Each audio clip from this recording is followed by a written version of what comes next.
Welcome to the Washington Week Extra. I'm Robert Costa. This week, the Senate opened up its impeachment trial. At the heart of the Democratic House manager's argument is this: whether President Trump put his own interest above America's national security in withholding U.S. military aid to Ukraine. A Very Stable Genius, a new book by my Post colleagues Phil Rucker and Carol Leonnig, sheds new light on the day-to-day culture within the Trump White House and administration and how many officials have felt concern about the president's conduct. As Dwight Garner wrote in a wonderful New York Times book review, quote, "It reads like a horror story, an almost comic immorality tale." And 3 years into the Trump presidency, what are things like inside this Trump White House and what might come next? Joining me at the table tonight is Carol Leonnig, investigative reporter for The Washington Post and co-author of A Very Stable Genius. Carol, congratulations on the book. A wonderful read, in-depth. Thank you, Bob. You've been on a book tour this week talking about it, but let's start with your journey as a reporter in this project. You've covered the Trump administration so close, the Mueller investigation, we've worked on some stories together.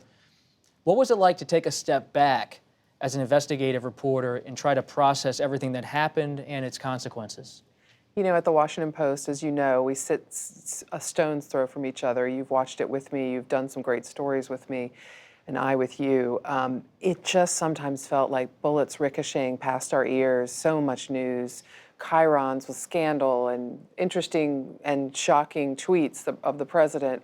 Every day, every hour sometimes felt like it replaced the shock from the day before or the hour before. And Phil and I, my co-author Phil Rucker, we wanted to hit the pause button and say, let's make some sense of this. And when we did, again, pitching ourselves as historians in real time, we were really shocked by the people who were willing to finally talk to us for history, for the benefit of that, and to tell us more about the scenes we thought we knew everything about at the time, and we didn't. When you're talking to some of these sources privately on background, do you sense that they're grappling with what you just said, history, and how history will remember this moment and their actions?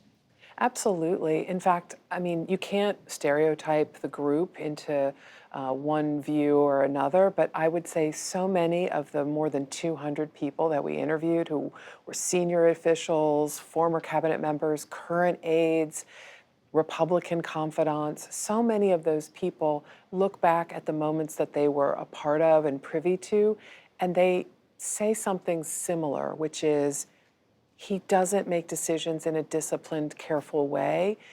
This is a trajectory towards chaos in this presidency, and his rejection of information and expertise makes us fearful, makes us frightened for what will happen if he has to manage a real crisis. Is he ideological?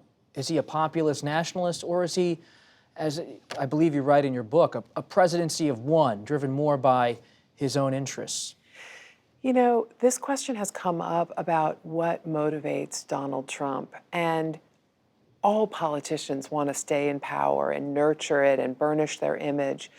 But many of the people who work directly at the shoulder of the president said it is his divining rod. It is the thing he wakes up every morning thinking about. How am I going to win the day? How am I going to score in this public image way?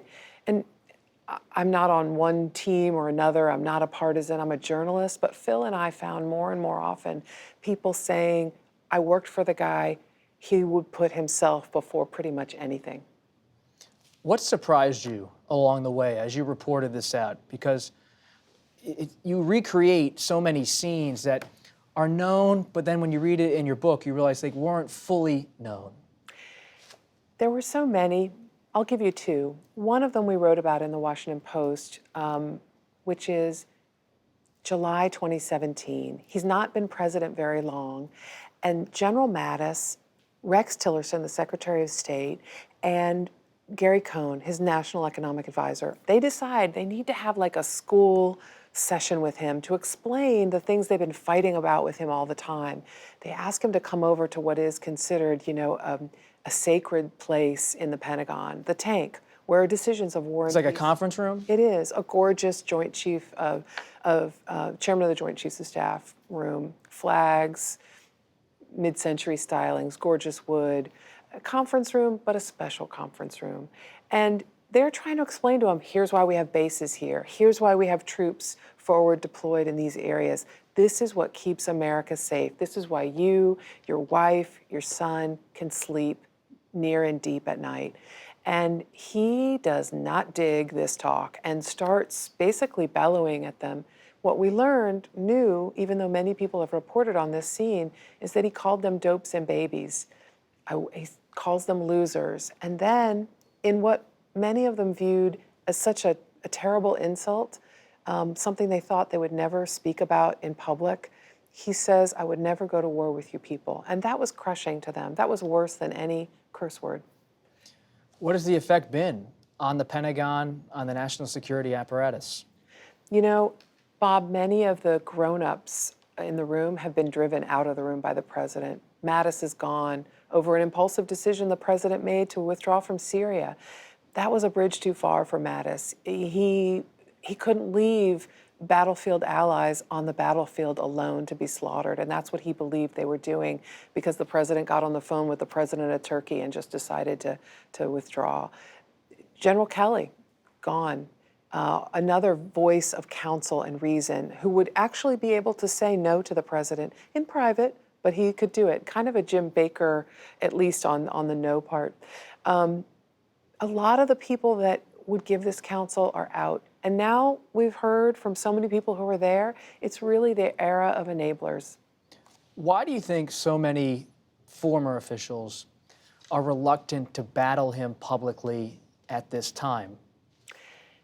You see it every day, and you've beautifully written about it. The president can come at you with a big megaphone if he's angry. So it's fear. There's some of it is fear. For some who don't have any real worries about their reputation, think that they're in good stead over the course of their career, it is actually a piece of their DNA. You don't criticize a sitting commander. There are national security and intelligence officials who, again, in their DNA, run from reporters. But luckily for Phil and I, they do have a feeling of history should be accurate. If you're going to write the history, let's get it right. One thing that stuck out to me as I was reading your book was how the president is such an outsider. He comes into the presidency of the United States without having served in elected office. And it just is revealed in page after page that he's learning as he goes. It's not that he's incapable of learning certain things, but he has no familiarity with the levers of government. Absolutely. And you know, what I find so fascinating about this is there is a huge firmament, an enormous apparatus in Washington and in the government to educate a president, to be at his beck and call, the presidential daily brief, the National Security Council staff, the rafts of people who will come in and tell the president, here's what you need to know about this today. No president should know everything. But the problem for these aides, in their mind, is that Donald Trump views it as an insult to presume that he doesn't know. He knows best, as he did with Rex Tillerson in one of our scenes. Tillerson, as CEO of Exxon, had negotiated and met many times with Vladimir Putin.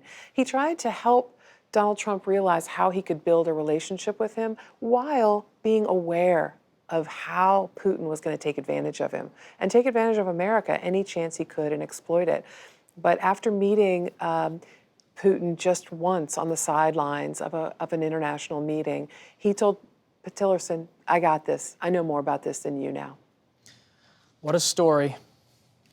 It's hard to see how another story will be this big again, this turbulent, this unpredictable. I don't know. I find it really interesting because we're all going to be really bored probably when Donald Trump is gone. That's what Donald Trump says. That's what President Trump says. Well, that's it for this edition of the Washington Week Extra. You can listen wherever you get your podcasts or watch on our website. While you're there, check out our Washington Weekly News Quiz. I'm Robert Costa. Thanks for joining us, and see you next time.